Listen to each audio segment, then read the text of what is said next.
Na barabara kabisa, nikitumai hujambo nami sina neno. Karibu BTV, mimi langu jina Idi Boga.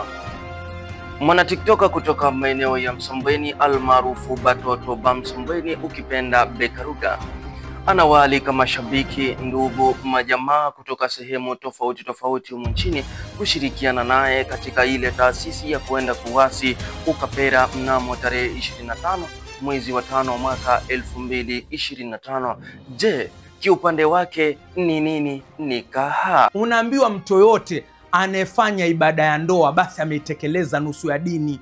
Na utakapomsikia mwenzio anaenda kuwasi ukapera, je, ni kipi unafaa kumwambia? Unapomwona mwenzako anaenda kuifanya ibada ya ndoa, unachotakiwa kumpongeza tu, kusema mashallah, mashallah. Kuna twakare ya neno harusi yangu aya mnare ya bure mino kama girwa kanzu 8,500 kundare ya bure mtu akafutuza zisura wavya kaminyirwa moso wa meluma ungu 25 mwezi wa 5 Bekaruga na Rora. Huu ukiwa ni mwaliko rasmi kutoka kwa Bekaruga. Hivyo basi, karibu Msambweni. Yale uliyoyasikia utakuja kuyaona insha Allah.